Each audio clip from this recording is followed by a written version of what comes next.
Alright, Druid of the Saber.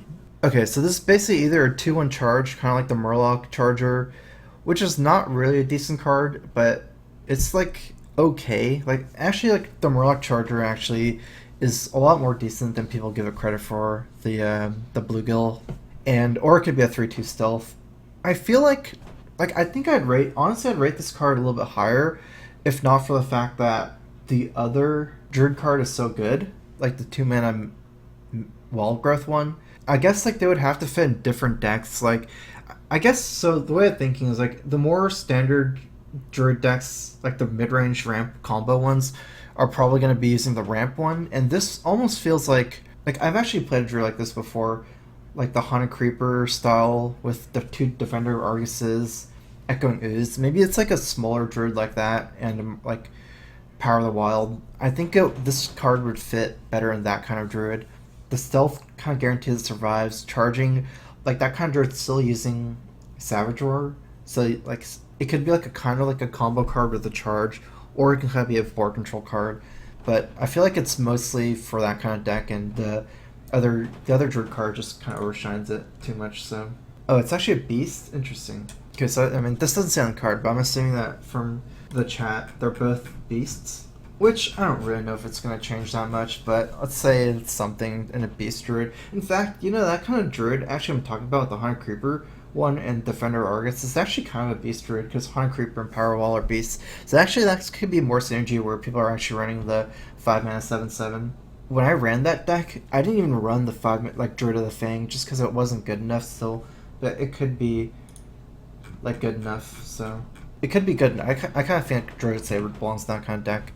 Oh, I've seen this one before. It sounds like interesting. I've seen this compared to Fire Elemental for 6 mana, where you're dealing 3 damage on turn 6 with your hero power, and it's like a 5/4, a little bit weaker. I don't know. I mean, I don't feel like it's too comparable because it's not Inspire, give your hero +2 attack, +2 armor. It's just +2 attack, so it's not like truly dealing 3 damage to something because you actually have to like face tank it. Normally, if you want to deal 3 damage to something, you kind of want to get that armor back as a druid.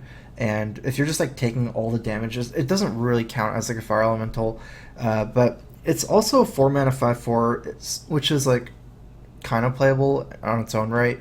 I guess I don't feel like this is gonna be too influential. I almost feel like Druid is the class that one of the class that don't use Inspire very well. Like I feel like Inspire is really good for like Paladin and Shaman. It's kind of like because Inspire for like Druid hero power is kind of situational to begin with. It's not like a hero power that makes a guy like Paladin or Shaman. It's like a hero power that you want to use on key turns, like to kill 1 health stuff or whatever. So seems like it's a really strong arena card though. It definitely has just a lot of brute power. Oh yeah, so I mean I talked about this one already. This one's like really good. I feel like this is I think like one of the main things like people are finding. I think one of the reasons why like mid-range combo druid isn't like super popular right now in tournaments and stuff, and I don't even rank it as a very good deck, just because I think it's a little bit too inconsistent. This is like really good. It fills that gap a lot, just because if you don't have Wild Growth or Innervate, your deck kind of plays completely different. So I feel like this card can really like fill in the mana gap. So I think this is actually like a good card. There's not, like nothing even. I guess it's like not even that complicated. It's just like straight out good. It's probably one of the best cards in this expansion. Just got released today, right? I've seen it this afternoon. I mean, I like it. This is like a card that fits in an existing deck, I guess. Like I know a lot of cards don't fit in existing decks, so I guess I'll talk about them when we get there. But Aviana kind of fits in Ramp Druid a lot, especially with say Emperor. It's like very, I guess like obvious that it fits with Emperor very well. I saw like the tweet about it where it's actually kind of like a nice card because in like a tempo, it's like actually a kind of a tempo card. In a way, it doesn't make sense because 9 mana 5/5. Why is that a tempo card? But like what it allows you to do is like say you have Cenarius and Aviana on turn 10, you're effectively paying 1 mana for a 5/5, which is a lot of tempo, especially like Emperor. Like I guess like 9 mana 5/5 doesn't seem like tempo, but this whole effect is a tempo effect. It allows you to throw out your mains quickly. It's going to be like interesting because not all matchups you do want to throw your cards quickly. Like against Brawl, you don't want to just throw out everything, but that's not exactly the biggest deal. You can always like play around it. It gives Ramp Druid a lot more playability. Like I feel like one of the things about Ramp Druid is that you can only do one thing a turn, which is not good enough against a lot of matchups. Like say against Rogue, you do not want to play one card a turn. Like you're just gonna die saps before you get like to taunt them out with Ancient Allures or Ancient Wars. I actually think that this is actually a good card in Ram Druid. It's not just like I actually don't think I'm gonna rate very many cards highly, but I think this one is actually pretty cool and pretty good in Ram Druid. Just because it allows you to like it gives your deck more playability in a way, kind of like Quartermaster gives playability in mid-range Paladin. It like just like deepens the strategic aspect of your deck, like opens up more possibilities and things like that. All right, done with the Druid. Going to the Hunter now. Brave Archer. I like as cool as like smirking stuff is. I don't value this card very good.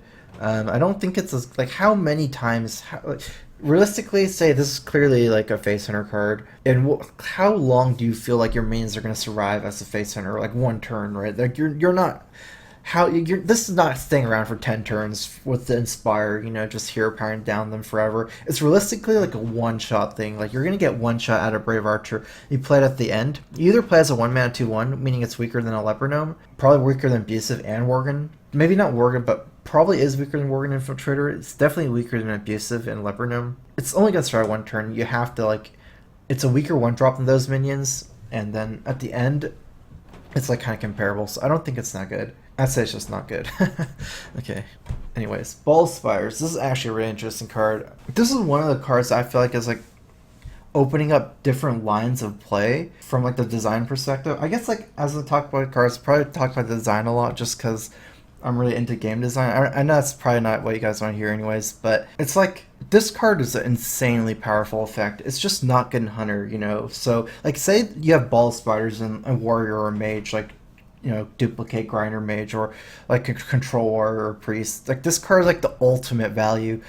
6 mana for 3/1/1s, not too strong, but they're like, think about how much value you're adding to your deck. Like, yeah, you could like get 3 bad beasts, but realistically, if you play 3, like it's not that unlikely to get even like a King Crush or even like a 5/5 or 5 Stealth Beast or like a Savannah Highmane. So like, there's like so many beasts that are kind of high mana, and this like realistically, if you count all the mana, like how much mana you can spend on a Ball of Spiders, you can realistically spend like 30 mana on one card. Again, it's like a hunter card, right? So hunters don't really play like a grind. There's no grinder hunter, you know.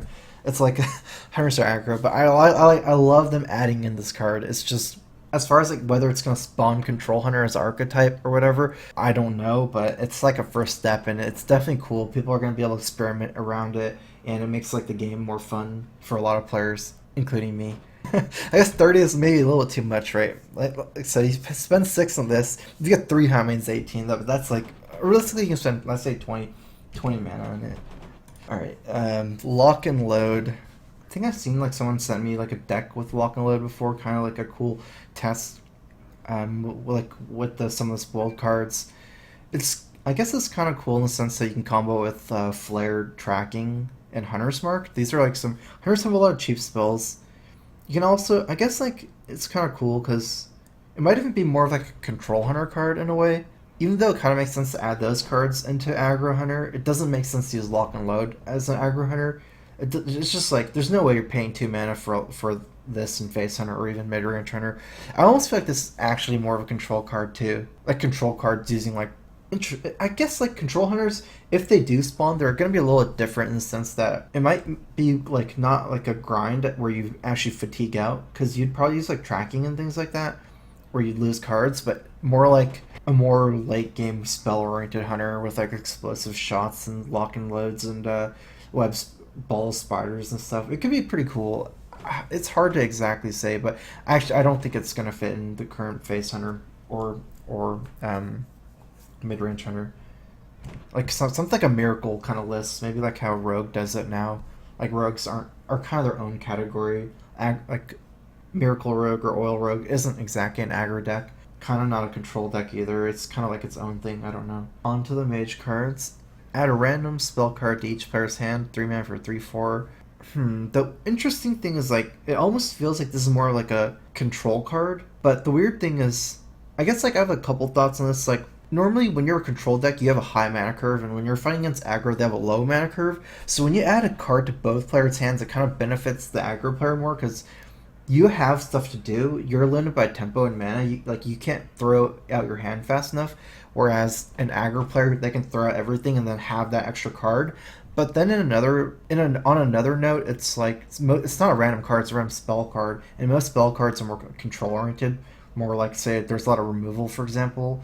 So it might not benefit aggro that much. I don't think this is like an aggro card, although it could see some play in like Tempo Mage and things like that, just because Tempo Mage benefits so much from spells with like Flame Waker and Sorcerer Apprentice. So I guess this is like really flexible, and like I probably play Grinder Mage like almost like the most out of anyone, probably. Like it's like my favorite deck almost, and I've been just wanting like a solid 3-drop. If you actually look at how like the mains are, like the only real 3-drops you have are like Big Game Hunter and Mind Control Tech. They're not really 3-drops, they're just like situational cards.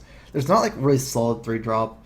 This is like the same stats as Spire Tank, and Spire Tank's like almost a solid 3-drop, and Tinker, like Blackwing Technician's actually a solid 3-drop, but it's just too inconsistent.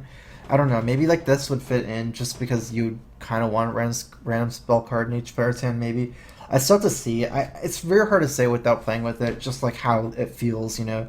Because if this actually hurts you against aggro, which I kind of suspect it might, then probably it's not going to be very good. It'll be more of a Tempo Mage card. Whereas if most of the spells are like not face damage cards, maybe things like Hexes and Polymorphs more, or like Earthshocks, then maybe it'll be what we need, or what I need in that deck. Flame Lance, I don't really have anything to say about this. This is just garb, right?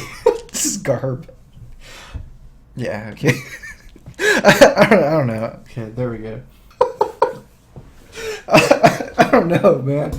Like, 5 mana to only deal 8 damage to a minion only. Like, oh man. Like, you got Polymorph. People don't even run Polymorph. With the Polymorph, you can just ping the minion for 1 more mana, and you can, like, get rid of, like, every minion, not just, like, 8 damage, like, all Death Rattles, Ysera, and things like that. Alright, anyways, effigy.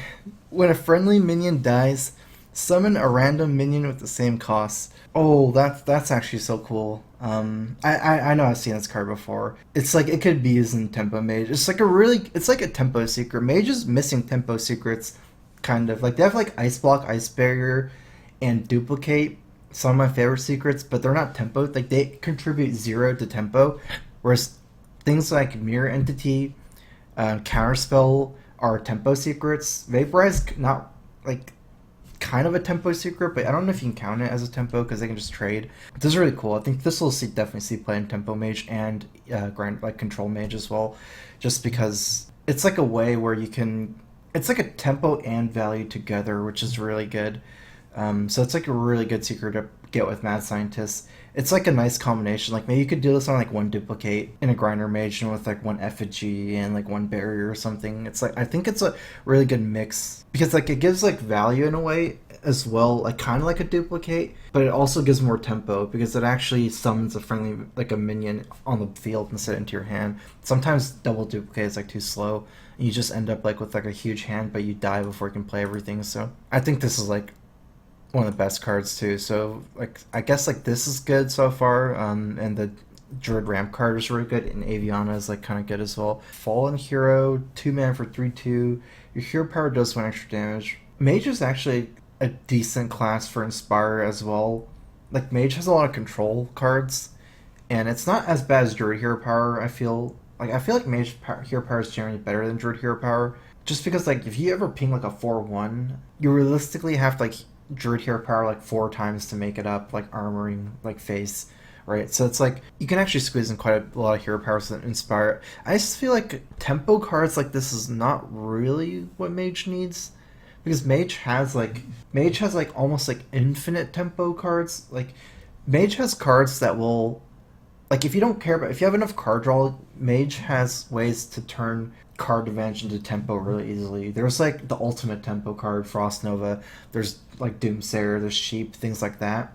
So like control mages, I don't really know if you have like problem with like turning excess cards into like tempo plays sometimes, if you want to go that route. And it feels like, I guess like it's like a nice balance. It's a strong minion as well. I don't feel like this could be played in aggro mage, because just like pinging face for 2 like a hunter while your hero power's out, it's just like you don't have slots, right?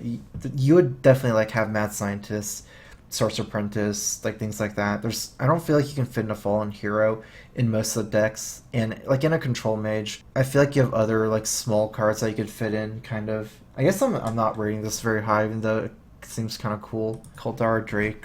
Ooh, this is kind of interesting for like dragon. I feel like mage has like a lot of like control implications you can play as mage. It's just right now people don't play control mage very much, and like dragons is actually pretty cool in mage. It's just like it's very hard to fit enough dragons. I think the biggest thing about this is like it's a dragon. If this was like a 6 man for 6/6, you can use your hero power any number of times. I actually don't think I would not be excited at all for it, but like it's simply because it's a dragon that it feels like kind of excited about seeing if people can make some nice decks, because if Mage could use like Blackwing Corruptor and Blackwing Technician really consistently, you can actually make some really strong control mages. Yeah, I think realistically the only deck people are going to use this in is a control mage, if that works, like a dragon control mage. Probably a pretty strong arena card as well, because you run out of cards in arena a lot, and it's not very fast format. So realistically, you can play Caldera Drake and then like spend your whole turn pinging next turn or something.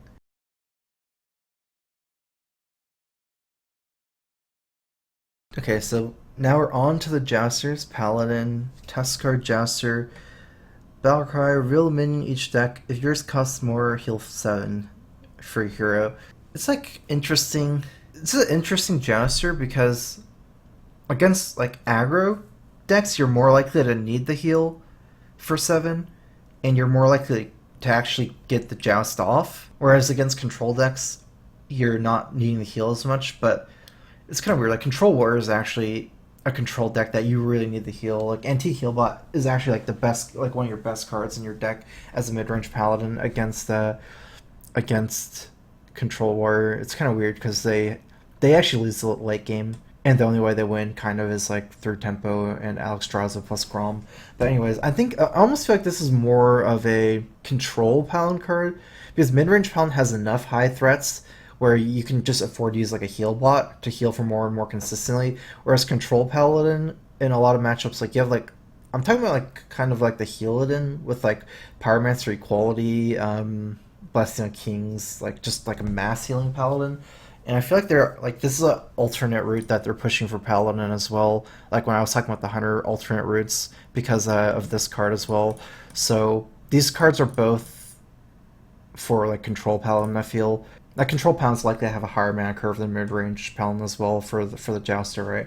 Mid range Paladin has a lot of 2 drops and 3 drops minions, like Zombie Chows and Knife Jugglers and stuff. So probably I don't feel like it's going to be using mid range Paladin over Healbot just because it's not consistent enough. But I think it's a pretty nice Control Paladin card. Control Paladin's like you have so much extra healing you can afford this to miss. So this is like the other control pound card I was talking about. Yeah, jousting is like I guess like exclusively a control thing, right? Unless they have like negative jousting. Like if you joust your minion's actually weaker. Like I would say it's possible because they've made like negative inspire effects. Like if you have a negative joust effect, you'd want to play an aggro. Yeah, this is like a control. This is like basically like AoE Alder Peacekeeper. It's not very exciting for a mid-range paladin at all. There's no way you ever play Edric the Pure if you're ever considering running 1 equality. It's exclusively for like double equality decks, meaning like less board control.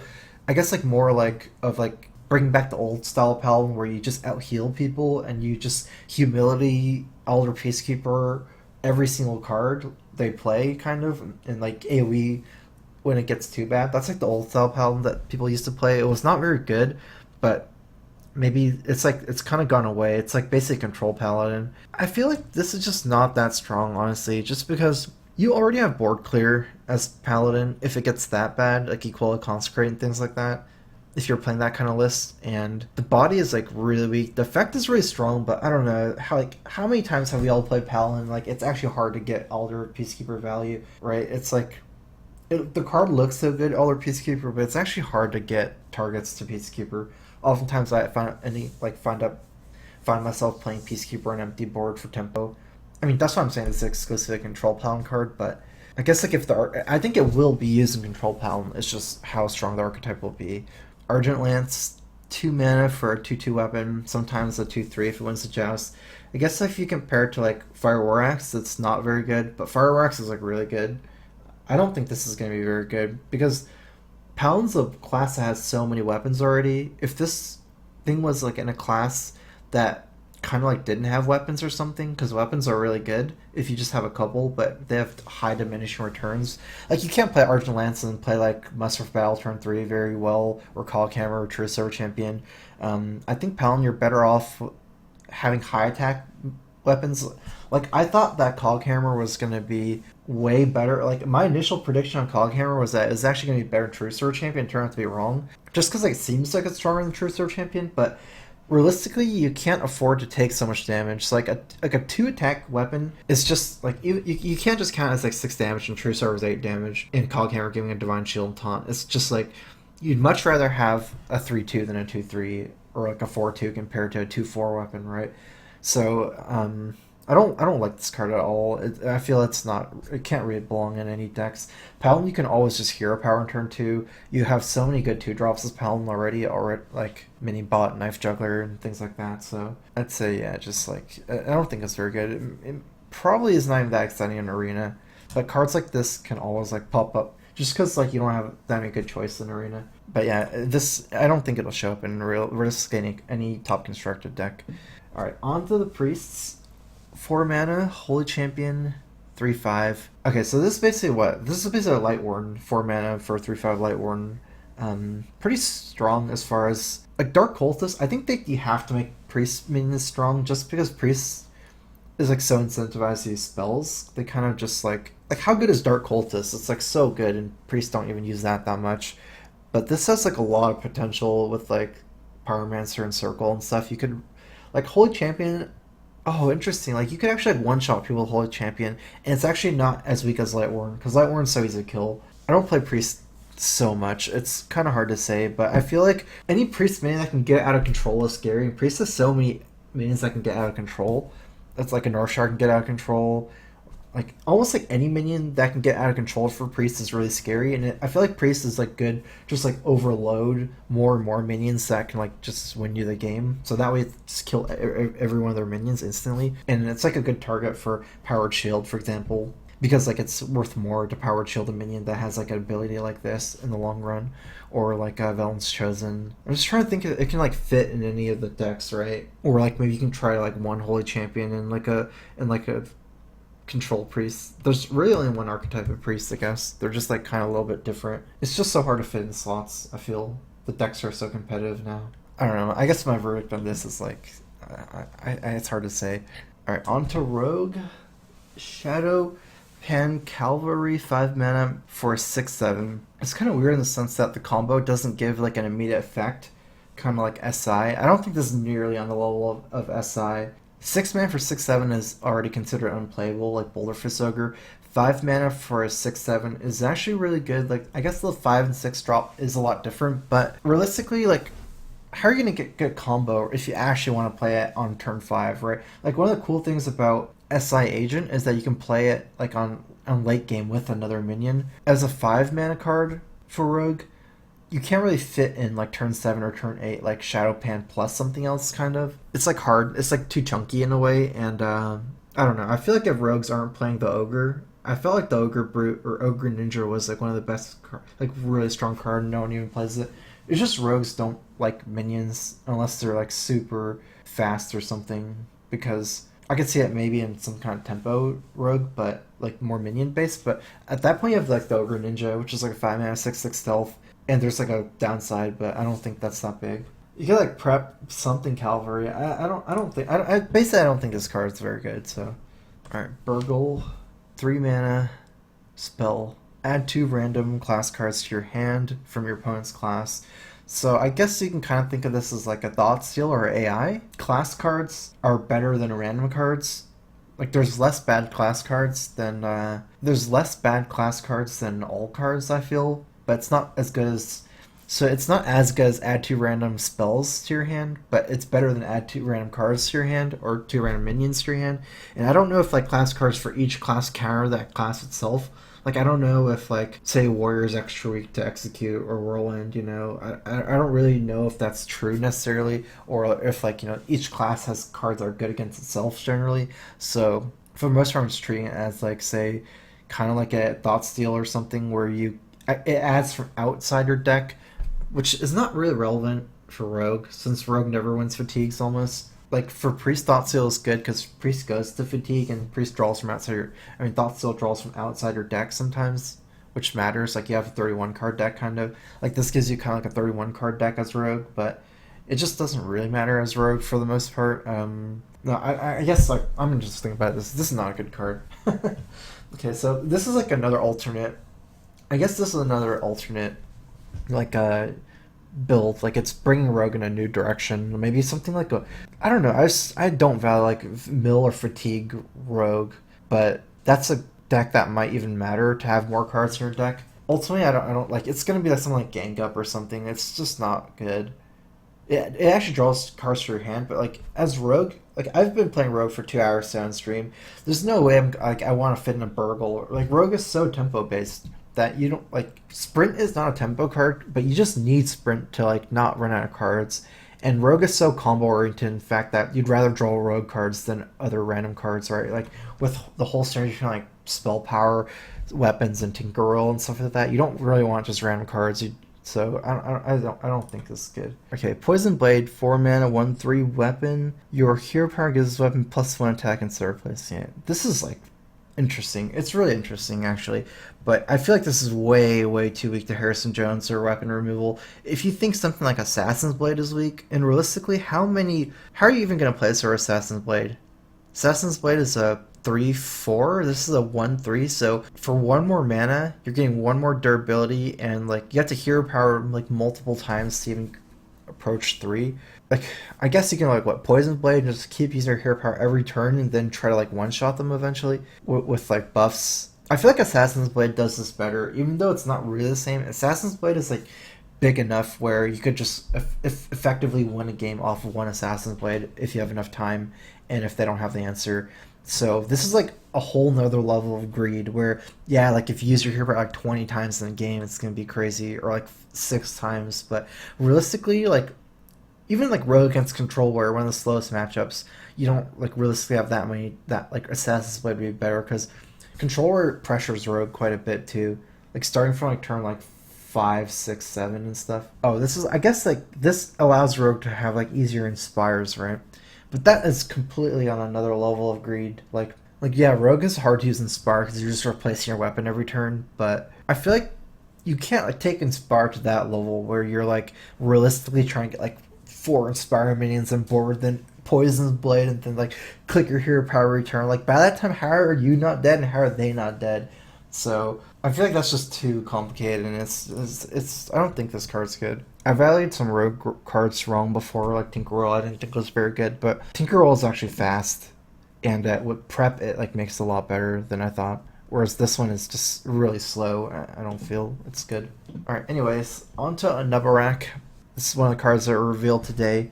9 mana for 8/4, Death Rattle. Goes back to your hand and you summon a 4/4 Nerubian. So this is basically like Grinder Rogue style, you know? So it's like one of those cards that takes Rogue in another direction. Like not going to be using like Oil Rogue or Miracle or something like that. Again, like Rogue and Hunter have always had hard times playing that style just because their hero powers are so conducive to playing fast games. Like Hunter, it's obvious why the hero power leads to fast games. Rogue, it's not so obvious. But the reason why is because realistically, you can't punch what things late game as Rogue. Like you can't just keep punching stuff with the weapon, right? Like early on, like say like turns 1 to 3, Rogue hero power allows you to like it's like 2 mage hero powers or 2 druid hero powers in the sense that you can pay 2 mana and kill 2 1/1s or something, or 2 1 health minions. But you're paying a huge health premium compared to Mage and Druid. Because Druid, you're kind of getting the armor. Mage, you're not taking the damage. So it's very hard to have like a late game control Rogue based on the fact that like you don't have the health to sustain that. There have been a lot of new cards that's come out recently, like Antique Healbot, which is like a very top tier healing card that could allow Rogue to play a long game in a control game. The card is actually really strong. I feel like if Nubarak was another class card, like in a vacuum, it's an insanely strong card. It's not even that weak to BGH. If you have the Owl and BGH, or I guess like Owl and something, It's actually quite weak to silence, but I mean, a lot of like say Sneed's is kind of weak to silence as well. I guess this is a little bit weaker than Sneed's silence, but I guess we'll see if people can make good control rogue lists. I'm not too optimistic, but it's like a puzzle to solve, so it's like a fun thing.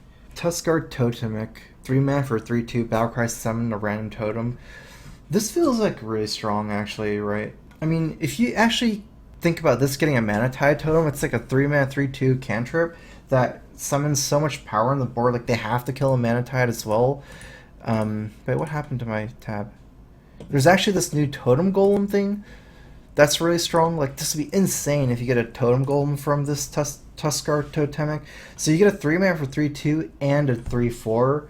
That's like just crazy. I think this is a really strong card. These are both really strong cards. I guess like Shaman needs it. I guess like I'm making a prediction right now. Like Shaman is gonna like definitely go back into like popularity or like a top class again after TGT. Inspire mechanic is very board control oriented. Shaman's like a super board control class, kind of like a paladin. Like very like the inspire keyword is very good for Shaman. Like even if you just don't look at any cards, just think about like simply inspire, how it works. It makes so much sense to run inspire in Shaman decks. This card is like a powerhouse. This card's a powerhouse. Even if you get like a say like a taunt totem, right, or whatever, like a 0/2, a 3 mana for a 3/2 and a 0/2 taunt. Like how good or how bad is that? Like how good are the 3-drops now? I almost feel like that's actually good, right? 3 mana for a 3/2 and a 0/2 taunt. That's better than 3 mana 3/3 already. Yeah, this is good. How does Shaman beat Consecration? Play minions that weren't 2 health, or just don't like kill. Just trade. Like the way you play around AoE is trade, right? Because if you just trade with every other minion for Paladin, like just trade, then even if you do get AoE down, you still have board control or initiative, kind of. Totem Golem. I guess I just talked about this. I guess I talked about the other one, but this is again really strong. I kind of really like the 2 mana overload for 1 kind of style, because what it allows you to do is play this on turn 2 and play another like generally in Hearthstone 3-drops are kind of awkward. I feel like 2 is really strong. There's a lot of good 2-drops, but not a lot of good 3-drops. And since Hero Power is also on turn 2, you can play this Totem Golem on turn 2 and then still not really be affected by the overload if you just Hero Power, kind of. And 3/4 is like insane amount of power on turn 2. It's like, in a way, it's like easy to deal with because it's like just not Death Rattle minion, but I mean it's a 2-drop still. It's like you're not ever too scared of Freezing Trap on a 2 mana minion or like a 3 mana minion. Overload hurts Shaman against Joust, yeah, but I don't really know if that really matters. I think it's good. It's an individually powerful, strong card as well. And Shaman's getting more stuff too. Like I'm excited about all the Shaman cards so far, it seems. Ancestral Knowledge, basically like an AI for 2 mana overload 2. Like it might not be as good as AI because it costs 4 mana, but like overload's not as, like I'd rather kind of like pay 2 mana and then 1 than 3 mana in some way. So, and like it's just ultimately like Shaman, you don't have that effect. So it's really nice to get something new. Like say you're playing around AoE, for example, a class with Arcane Intellect is just so much better than a class without Arcane Intellect if you have it in your deck, right? And Shaman's a class that you play around AoE a lot simply because you're really board control oriented, and like the moment that like you get enough and you don't want to play anything else, you just kind of like, say you're playing around Brawl, you just don't do anything, right? Maybe make a Hero Power. But it'd be so good to say Ancestral Knowledge and like kind of like get to develop your hand without playing more into AoE. Right now, like Shaman, you don't really have anything like that. Even like Outer Drake, it kind of allows you to like play around AoE by like, just being a cycle card, but still, it doesn't actually draw you 2 cards. It only draws you 1. If you get Brawled or Flame Strike, like you're still not like coming out any ahead. So I kind of like this card. Not sure how popular it's going to be though. A lot of tempo to give up. Probably one of the coolest Inspire mechanics. 5 mana for 3/6. Very similar to Quartermaster in a way, but it's even slower card than Quartermaster, which I kind of like for Shaman, just because Shaman like it reminds me of like a really like grindy class where you like make totems, play super slow. Yeah, this is like stronger body than Quartermaster. 3/6 compared to 2/5. If you actually look at like the numbers, right, how much stats does a 5-drop have to be like good on its own? Probably like a 5 mana for 5/6 would be good, right? So it's not quite good enough, but you can easily play this on turn 7. You can like it's not a 6/3 as well. If they don't have board control, like say they don't have any minion on board, a 5 mana for 3/6 is exactly as hard to kill as a 5 mana for a 5/6, right? It's like the 6 that really matters, not the 3. As far as like if they don't have minions, the 3 is only relevant if they have board control, like if they have minions, right? Because it doesn't fight back as well. So like they can trade minions into it and doesn't die. Like they don't, it doesn't trade. So again, like if you already have board control, you can even play on turn 5 just because it's as hard to kill as a 5/6. And this could easily like replace Bloodlust, right? Bloodlust is so bad, kind of, or it's so like specific. Whereas this is like a way to kind of like add that kind of effect in, where you can win the game through totems. Right now, totems don't really win the shaman the game sometimes, whereas like this can really win you the game with totems. I feel like mid-range shaman is getting a large buff, but yeah, I like this card. I think this could be a weird prediction, but I think this card could be as influential as Quartermaster, and that's saying a lot because Quartermaster is like a super influential card. Another thing is, I wonder if they're gonna fix it, but what happens if you have one of each totem and you play Thunderbluff Valiant, or like you have Inspire? Like, can you not click the button anymore? Because right now, you can't click the button if you have more than 4 totems. But it seems like with Inspire, even if you don't make a totem, it seems like sometimes you'd want to. I guess I don't know. It's probably not a big deal either way. That's too much. I mean, there's more totems now than like Muster for Battle. Yeah, Quartermaster. It's really important combo. But there's like Totem Golem. There's the Tuskar Totemic. So I think it's cool. Shaman's actually the first deck I'm gonna play. I think after Draenei, Totem Carver, Battlecry. So it's basically a 4-drop that gets stronger. This is not very exciting for me. I think this is not going to be very good. In Arena, maybe. This is like an Arena card, I feel. It's not going to be really in any constructed deck. The effect is too small. 4-drops are so competitive. Shamans have Shredder, and you also have... I'm so bad with names, but Flame Guard, Fire Guard, or something. No, but I just don't... like. It's not really a 4-drop. Realistically, you're not having enough totems on turn 4. Late game, it's not making a big difference. Say you have a lot of totems late game, and a card like Thunderblood Valiant is going to be way more influential. It's also not a must kill thing. Like say you get a 4-mana 5/5 or 6/6, it's still like not really a must kill thing. Whereas like a Thunderblood Valiant, it almost has like taunt in a way. It's like a knife juggler in the way that like it's like a must kill thing. I think this is easily the worst shaman card that's revealed so far. Not excited about it at all. Demon Fuse onto the Warlock cards. 2 mana, give a Demon 3/3, give your opponent Mana Crystal. That's really aggressive. I don't feel like it could be really strong to deal with, but I mean you have other cards that do almost the same thing that don't give your opponent a Mana Crystal. So far, like any card that's giving your opponent Mana Crystal, I guess the Arcane Golem is used, but that's like weird in the sense that Arcane Golem's like their last kind of burn on you, so it doesn't matter if they give you a Mana Crystal if you're dead, kind of, right, with Arcane Golem, whereas Demon Fuse is not like that. It's not a burst card, it's like a board control card, right? Like if you just want to kill someone, you'd use Power Overwhelming or Soulfire. There's no way you use 2 mana to deal 3 damage card to kill someone. It's like a board control card.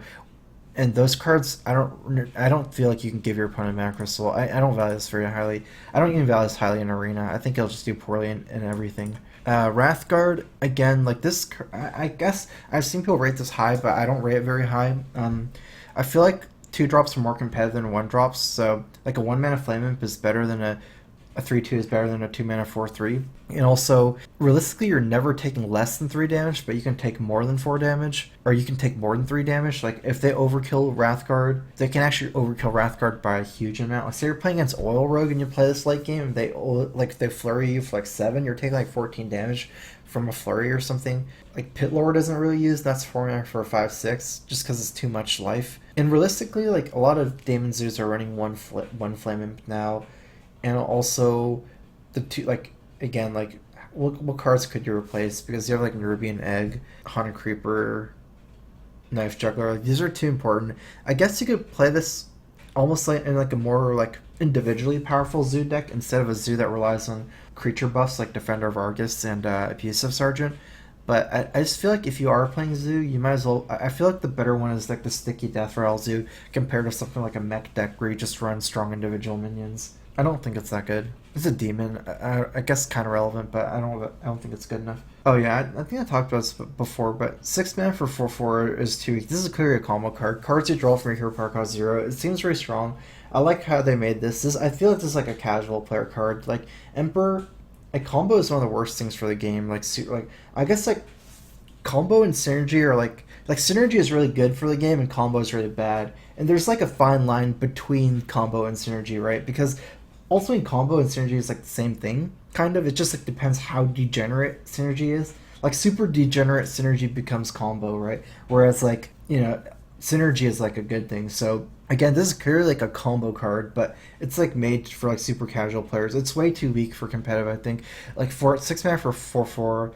Again, it's not. It's like it's not even. It's like a must kill card. So a card like the Tuskar or Thunderbluff Valiant has more life. Like if this is like a 2/8 or something where you could play it when you have board control and it's very hard to remove, but 6 mana for 4 health is very easy to remove. It's like not even hard to remove. Realistically, you have to play this on turn 8, and it's too random what you get. Combo decks usually only win one way, and it has to be consistent, right? So when you're playing Wilfred Fizzlebang, it's just completely not going to be consistent. You have to like draw that one card you want immediately. I don't feel like you're going to make up the tempo generally. Like say you're not playing a combo deck, you just want to use this for tempo, play this, then draw a card, and then just kind of play it for like cheapness.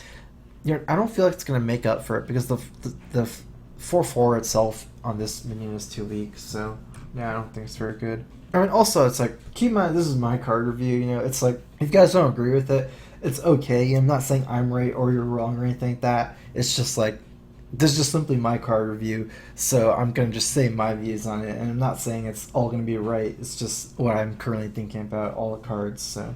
On to the warrior card, Bash. This is like weird because they're giving warriors a way to like deal direct damage. I guess like Mortal Strike deals direct damage, but Mortal Strike is like so weak, and this is actually pretty good. Warriors have an abundance of removal though. I felt like I rated this card higher at first glance, but at this point with Deathbite and Fireworks being in the game, as well as like Executes, Shield Slams, I actually don't think Bash will see much play, just because even though it's nice to be able to get through taunts as Warrior, realistically it's not enough of a difference, and the other ones are more efficient. Warrior's actually a class that can survive the weapon face damage you're taking. Like Rogue, for example, this might be a lot better because you need the healing to use your weapon a lot. Like Warriors have so much armor already that they realistically don't care about slamming a Fireworks into your Knife Juggler or like a Deathbite into like another minion. They can take a lot of damage and still not be dead. I don't like Bash. I mean, I guess it's just like I don't think it's going to be used super a lot. So King's Defender, 3 mana, 3/2 weapon. If you have taunt, gain 1 durability. So I guess it's like 3 mana for 3/2 or 3/3. Again, I just think this is not going to be used at all. I think it's not easy for Warrior to have taunt. Like realistically, it's not even like it opens up a new archetype. Like it just doesn't make there's no such archetype as a taunt Warrior. It's not like a control deck or aggro deck or anything like that. Like taunt deck isn't really a thing. It's just like even if it was a 3 mana for 3/3 weapon, I don't even think it'd be that good. Like if this battle card didn't exist and it just said 3/3, I don't even think that would be good. So it wouldn't be that bad either. But Warrior has so many weapons, Fire War Axe and Deathbite. I just don't see why you would need King's Defender. I guess it's like an arena card in a way where you have a hard time drafting Fireworks and Deathbite sometimes, and you just need some weapons. I guess like when this was initially spoiled, I think some people said like if you have for each minion you have taunt gain 1 durability, but I don't even think that would make a big difference either. So kind of like a nice filler card for arena. I feel not as good as the other weapons. Kind of like the Ogre War Maul or something maybe. Bolster, give your taunt minions +2/+2. I guess I've never seen this card before. Let me think about it for a second. It's one of the cards I honestly I don't think I've ever seen it before. I don't think like Bolster and King's Defender have any synergy again. It's like I said, it's not like even if this like becomes like a taunt thing, King's Defender is just too weak. Even if it was a 3 mana 3/3, it wouldn't be that good. I mean, what taunts? Let's see. So 2 mana to give 1 minion +2/+2 is like say Mark of the Wild level, maybe not so good, especially because Mark of the Wild also gives taunt. So to get value from this, you want to give your minions like 2 minions taunts, or more, two or more. I could see this like there's not a lot of good taunters, right? There's Sludge Belcher, there's like Senjin, which is not used that much, and then I guess there's like a neutral card that I saw that might actually be decent, that might see some play. Yeah, this is the card. Like another taunt potentially. I guess I don't value bolster that high. These it's too situational. I feel Warrior has enough situational stuff. Defender, Argus, Gold Shark, Footman, Noitron. I don't think so. I guess I can open up some new archetypes, but this one is much less exciting. I feel like a Hobgoblin Warrior or something. Yeah, I guess I'm just rating this low in Arena, and I don't feel like this can really realistically have too much playability spawning new archetypes either. Maiden of the Lake, 4 mana for 2/6, your hero power costs 1. Okay, so I guess let's first evaluate like how efficient this minion is, like the body wise. 4 mana for a 2/6 adds up to like 8. Realistically, the Getty is like 9. 2/6 isn't spread out very well. I think at this point, for a card like this, you'd rather have like a 3/5 than a 2/6. And there are a lot of 4 mana for 3/5s, like Violet Teacher and stuff. Or like Dragonkin Sorcerer. I think 2/6 is probably worse. And your hero power costing 1. Body looks good to me. Okay, I guess not too exciting for me, honestly. I feel like it's a little bit too weak. I mean, there's always filler cards in every set, like kind of like decent, like nothing too exciting. I don't think the power is that significant. I don't think the minion is strong enough. And Chillwind Yeti is not exactly the gold standard anymore, right? Not even that strong to have a 4/5. Coliseum Manager. I might go through these a little bit quicker, especially if they're like not super exciting.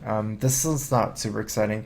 3 mana for 2/5. I don't even know if it'd be played, right? Like, there's already 3 mana for 3/4s. Spire Tank. 2/5 is probably worse than 3/4 for creature combat purposes. Return this minion to your hand. Inspire. I can't see it being an upside, but I guess like you could think of this as like kind of an upside, kind of a downside. I guess like since it's a choose effect, you can choose when you're doing it. It could be like more of an upside, but realistically, how slow and grindy of a deck are you going to play to trade with your Coliseum Manager to a 2/1 or something, and then return it to your hand and play it again? And it's like a low impact card late game, like Food for Grim Patrons. I guess I wouldn't say this card's good. So, okay, Frost Giant. Another giant. All giants are kind of the same as far as like the cost and the card. 8/8. This one costs 1 less for each time you use your hero power. Like, my first intuition is, like, I guess like people have asked about this for like Handlock, as far as like, could it replace Molten Giants or Mountain Giants? Like, I think the answer to that is like easily no. Hero powering 10 times is insane. Realistically, games go to 20 turns into fatigue. Like, 20 turns are already fatigue, and using your hero power for half the turns is very hard. Because you start the game with like 26 cards in your deck, or 27 cards, 26 or 25 cards in your deck, and like realistically you're drawing cards too, like with effects. So it's really hard to actually use your hero power so much. And realistically, in order for 8 to be it has to cost like 4 mana, right? Or maybe 5 mana. 5 mana for 8 is not great. 5 mana for 8 is like good for aggro, like Fellow Reaver, but 5 mana for 8/8, as far as like playing in a control deck, like super late game, super situationally, it's not even good. I think like 3 or 4 is good, but it's like too late. Maybe you could like think about using Frost Giant with like Koldar Drake. Yeah, the mage card. That's what I just thought about. It's definitely something about for that deck. Otherwise, I don't think it's a good handlock card. Not a good hunter card. By the time you hear Power Slam 10 times, already dead as hunter. I don't think it's going to replace anything in handlock. I think I might go well in a control mage, actually. Control mage is a class that can actually get into those super late game scenarios. You can actually use your hero power a lot because of Koldar Drake, and it goes very well with like the style, like with like say Duplicate or Echo maybe. Otherwise, yeah, I think think about that card in that deck. Sky Captain Crag, 7 mana for a 4/6 charger. It costs less for each friendly pirate. I'm assuming it's on the battlefield, so let me think about what mana cost this would be first in order for it to be pretty good. I know there's like a pirate lord that gives all your pirates +2/+2 or something. So you can have like a 6/8 charger. Is that right? So you pay 4 mana 4/6 charger, that's amazing. 5 mana 4/6 charger is amazing. Wait, could this actually be good just like as like a... Oh, but it's... Yeah. It's not that easy for the Sky Captain to be cheaper. So I was thinking like you don't have to get much discount for it to be good, but you're not getting much discount to begin with. Like, realistically, how many pirates can you even have on the battlefield? If you have one 6 mana for 4/6 charger, let me just do the math on it real quick. 10, 14. It's like worth 14 in like the mathematical way I do the cards. 5 drops are usually worth around 11. 6 drops can go to, let me add up Karen real quick, 4, 10, 14. So, okay, so 6 drop for 14 is actually pretty competitive. This is okay, it's just like, it's very hard to see this being used. It's almost like a defensive charger in a way, being having more life than attack. If it was swapped, it wouldn't be 14 in my system, it'd be like 16, because the charge makes the attack worth double, kind of. I think that's the way that Blizzard kind of has been doing it. Because like if you look at all the cost per mana, like that's usually what's end up happening. It's like so hard to think about because Pirate is like so out of the ordinary, you know. My system is basically just adding up the numbers, and there's like certain effects that are worth certain numbers, right? But like Charge doubles the attack. Divine Shield is also effect as doubling the attack, but I feel like Divine Shield's over, like, it's not good to think about Divine Shield like that. It's just the way that they've been doing it. Anyway, Silverhand Regent. Oh, interesting. This is so cool. I really like these kind of effects. Like, oh my god, is this my card for Mage? This might just be the card I was looking for. I didn't really see this card before. This could be really good in like a Control Mage or something. But anyways, it's like a 3-mana for a 3/3. Not the best, but it has like a lot of implications in Shaman and Paladin as well. Because recruits are better than Paladin. Shamans are really good at fighting for board control like this. Maybe as a mage, you could use this because you don't have another good 3-drop as like a control mage. I mean, it takes a long time for this to be good, right? But like the stats on it is pretty competitive so you don't really need it to be that good as far as a 3-drop goes. The 3 mana for a 3/3 is okay. 3 mana for 4/3 is like around as strong as it gets. Inspire summon a Silverhand Recruit. How easy is it to play this on turn 3 and Paladin to play something else turn 4 with Hero Power? I guess for Paladin it doesn't make that much sense because you have too many 3-drops. Elder Peacekeeper and Muster are too good, and Call Hammer kind of, so I feel like it's hard to fit in, but it should be a very good arena card because you can, it's like a strong card, but it's limited by the mana cost of it. Like, it's in Paladin, you have too many 3-drops. Shaman's another class that you have a lot of 3-drops.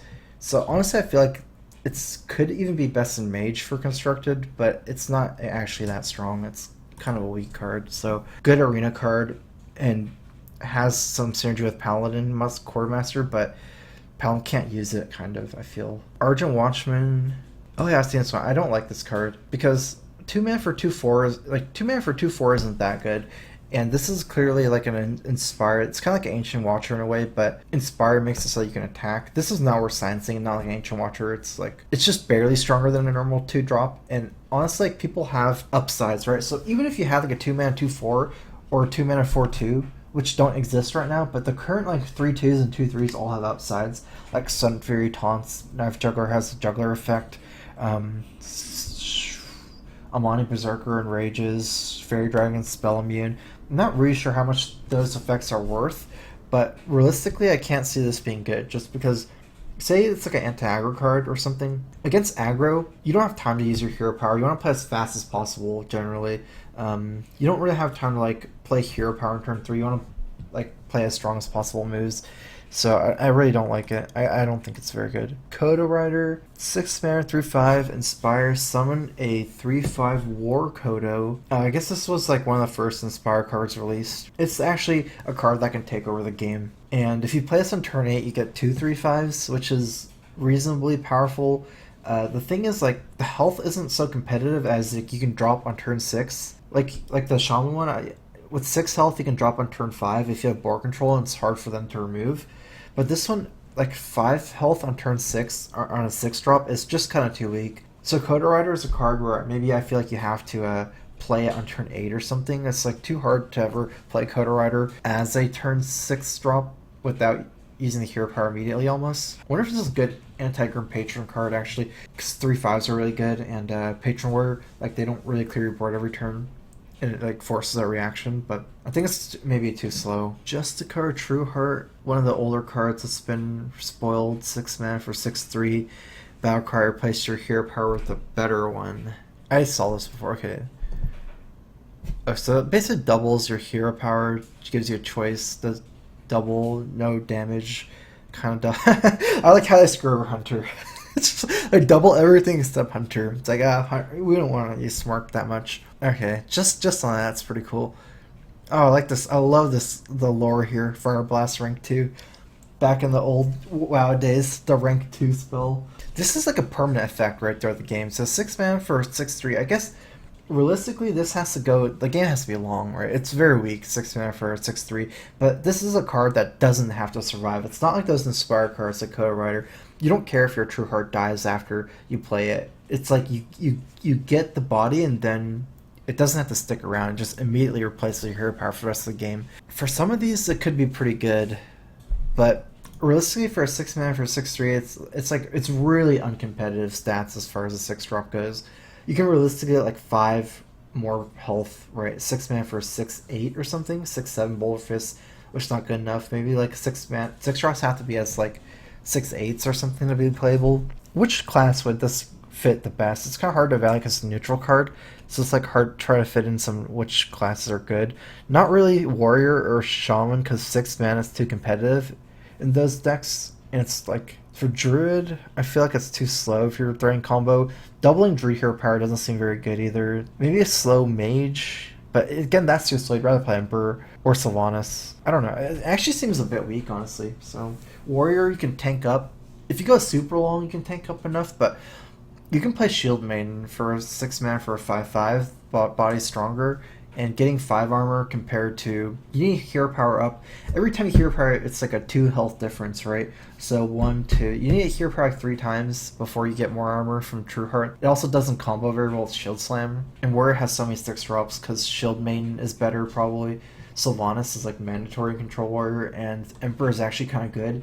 Even like Emperor, you can't even fit in sometimes.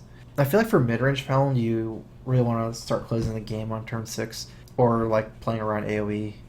I guess kind of playing around AoE, but I don't know. I don't feel it's that good for mid-range Paladin. Our Lowly Squire, not Argent Squire. 1 mana for a 1/2 that gains 1 attack per Inspire. I think this is just like not really influential.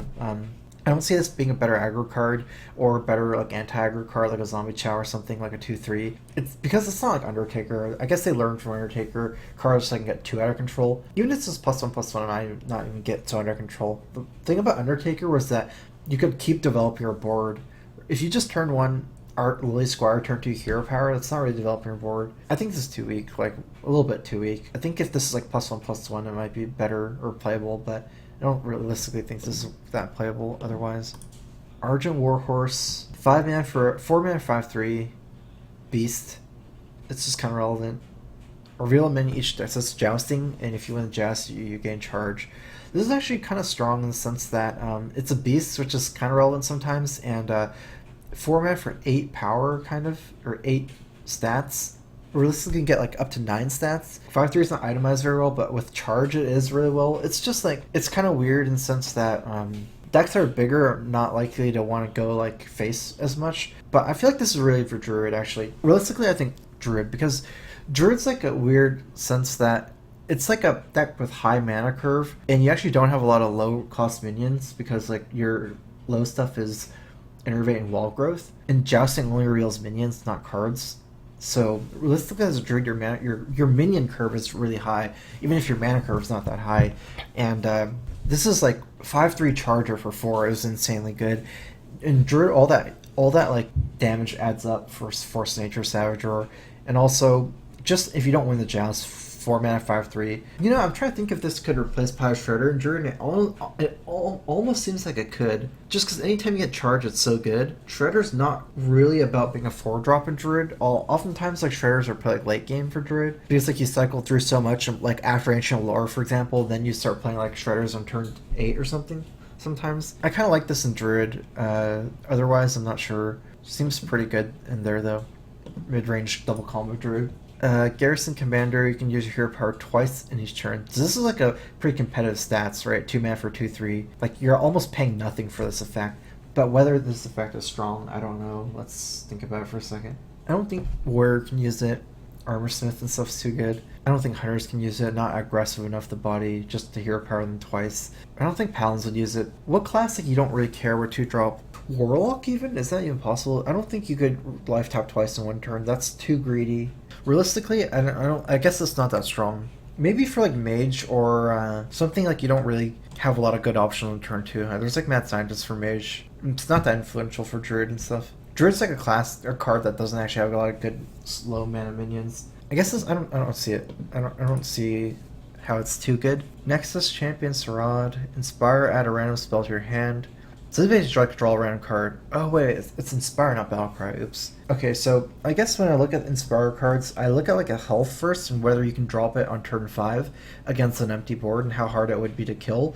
5 health is a lot better than 4. Like there's a lot of 4 health stuff, breakpoints like Death Bite, Swipe, True Sword Champion. So if you do have board control and you play Nexus Champion Sarad, realistically it's gonna maybe not die. Like 5 mana for 5 health, like 5/5 is pretty good, 4/5 is actually pretty good as well. This is something that could really take over the game because adding a random spell to your hand is a really strong Inspire effect. I think I like this card. I think it's pretty strong overall. It could fit in a lot of decks. Realistically, almost any deck. I could see it being fit in mid-range Paladin or Paladin. Even though they have a lot of 5-drop, I can definitely see it being fit in Shaman. I can definitely see it being fit in Mage. It's like okay. What about some like control classes? Also, you can play this late game, right, as a control class. Like, say you clear out the board as controller, or you can play on turn 7 as controller. I could see it being pretty good. North Sea Kraken, Battlecry, deal 4 damage. I think this is like exclusively like a big minion. I know there's not a lot of big non-legendaries for like a more casual players out low rankings. Like, not a lot to cards to choose from.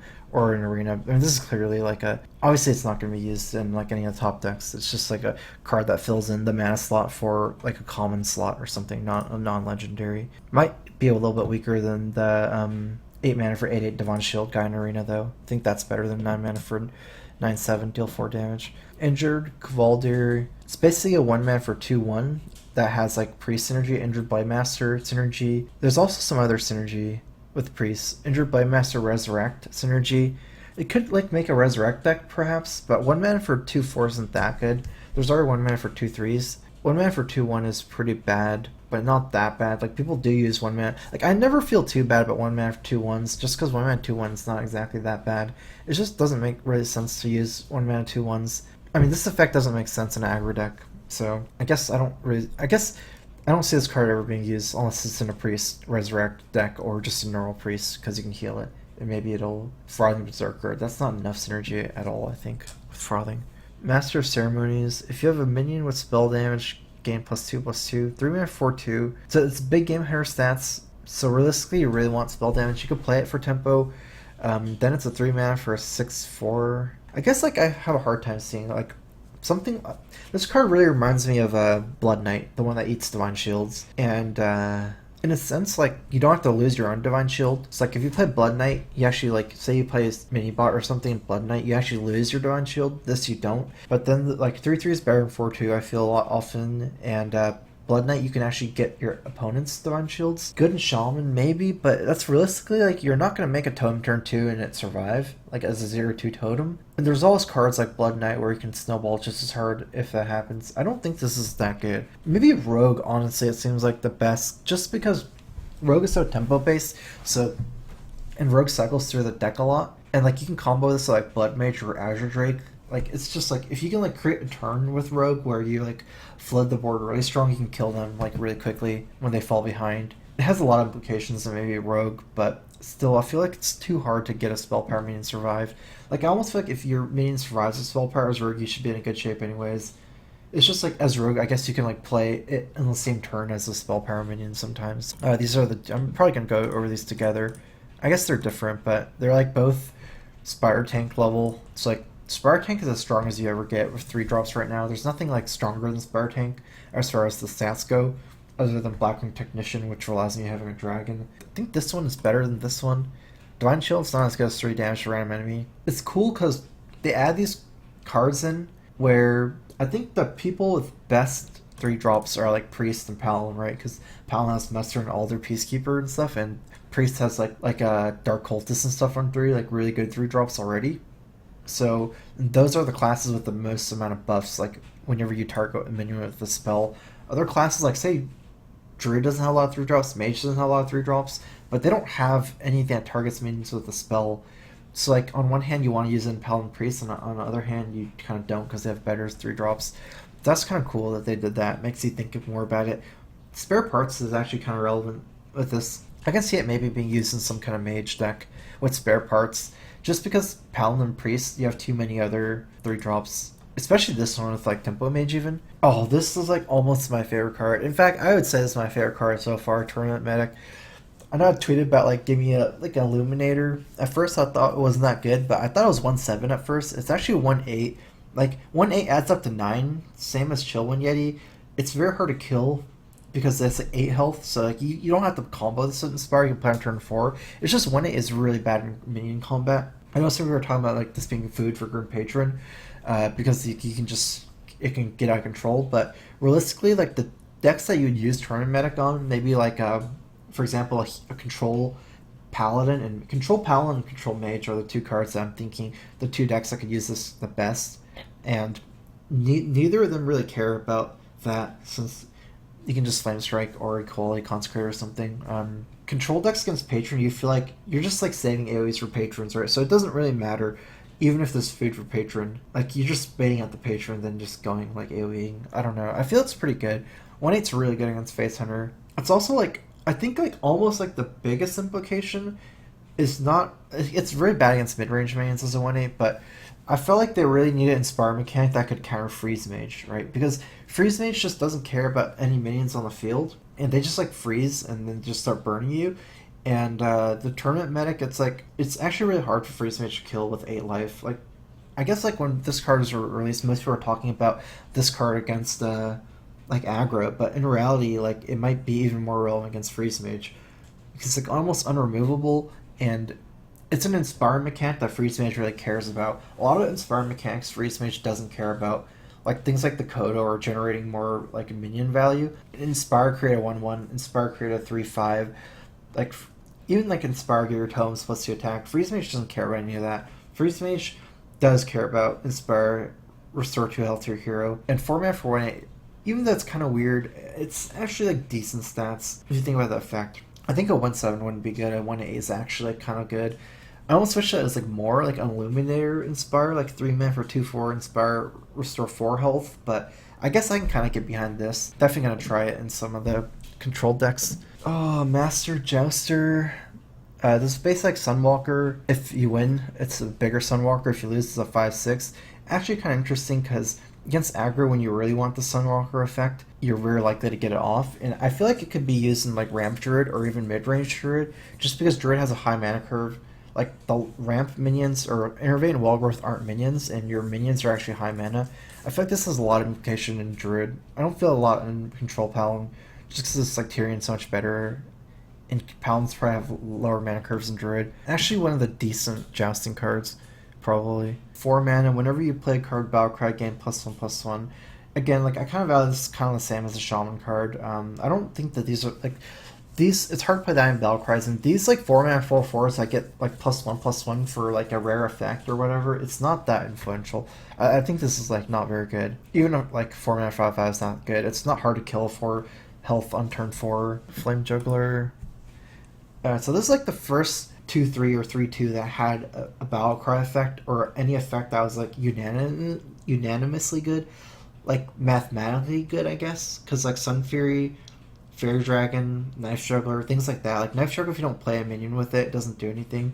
Like so, for the most part, the 2-3s and 3-2s currently don't have any effect unless like situationally. This has like a non-situational effect for 2 mana 2-3 or 3-2. But the effect is, I think, maybe a little bit too weak, so I have a hard time finding a slot for it. I know I talked about this on stream before when someone talked about this when it first got released, but it's cool in the sense that it's like an effect that's happening no matter what that's good for you, but it's just a little bit too weak.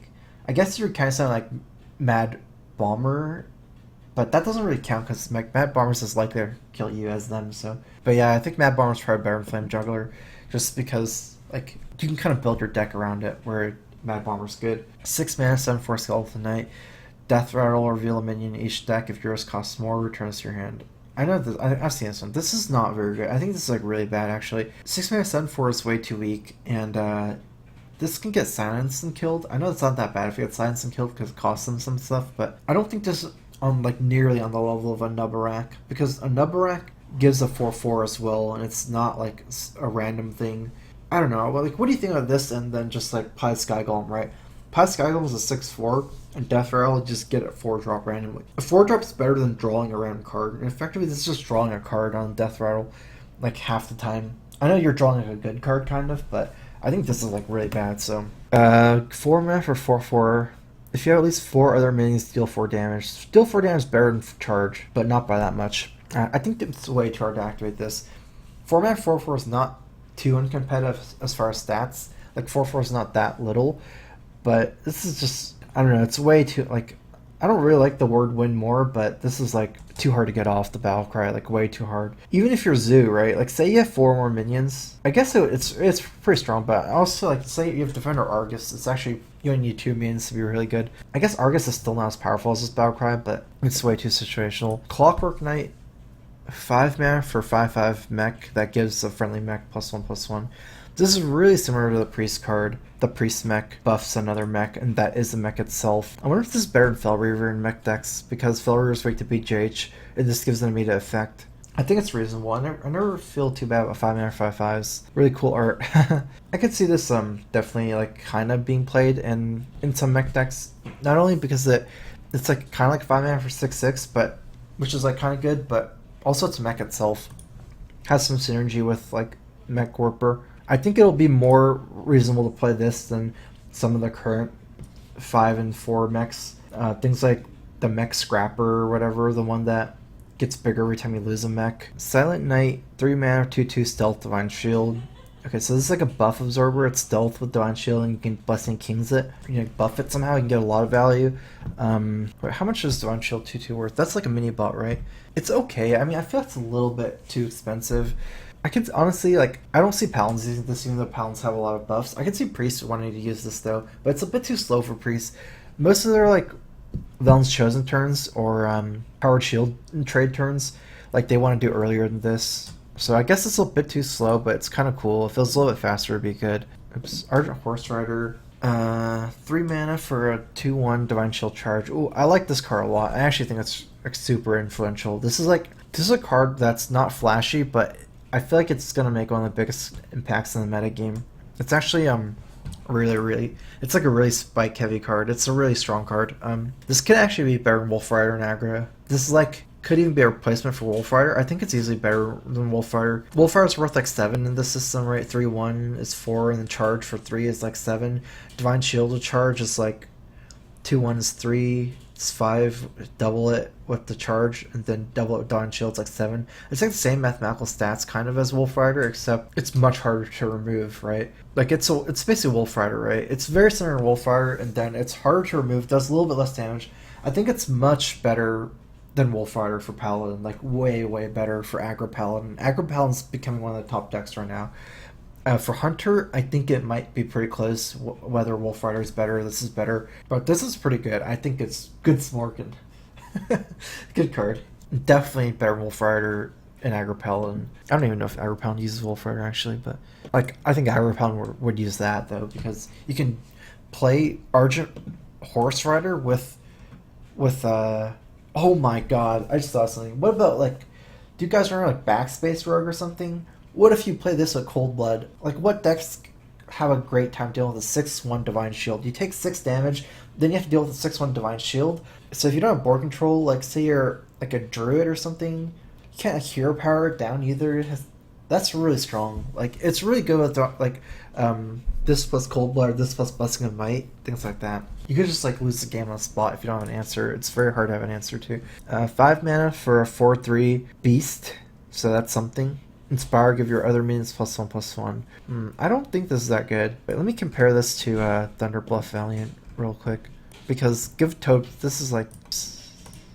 I think it's not that... It's just too weak. I feel like this is just too weak. Like, again, like, it's much better for an Inspire minion to be more tanky than have damage. And it's only other minions, and you're not going to have that many other minions as well. I think it's not that strong, so... Unleash Synergy? Let me think about this for a second. No, well, no way. That's too weird, right? Snake Trap Unleash. I don't like it that much. It's a beast, but you can't combo this with Unleash the Hounds, right? You might as well at that point combo with Knife Juggler or even Starving Buzzard or something. Alright, last card. Gadgetzan Jouster. Reveal a minion each deck. If yours costs more, gain +1/+1. So it's like a... I guess I'm going back to this decent amount, but I think this is maybe only realistic, like really usable in mid-range druid. That's a lot of interesting cards in mid-range druid because mid-range druid actually like cares about zombie chow in the sense that you really want to value face damage as mid-range druid. Any aggro deck, you can't run jousting stuff in aggro decks. You're just not going to win the joust ever, like almost ever. Uh, and like a lot of control decks, you'd rather just run zombie chow. It's not like a lot of decks would run 3 zombie chows. Like it's not like you need more zombie chows. 2 is generally enough chows, and it's not that consistent even in control decks. But I could see like druid, like this being pretty useful in combo druid because combo druid kind of like runs like the 1 zombie chow sometimes right now, so it could be like a good anti-aggro card, and it's like a nice board presence. You're pretty likely to win the joust as a druid. So it's like a balance between zombie chow and like not taking. It's like kind of like a halfway, like kind of like a halfway anti-aggro, kind of halfway like you still kind of care about their life. So I guess like mid-range kind of fits that bill, but I don't think you can run a mid-range paladin, right? Because mid-range paladin, like, it's just the mana curve is too low. Mid-range druid mana curves, it's not mana curve, it's like minion curve. Minion curve is too low for mid-range paladin. Minion curve is kind of high for mid-range druid. Mid-range shaman, minion curve is very low as well. So, yeah, we'll have to see. Alright, well, oh my god, I think that's my card review. I think I'm done.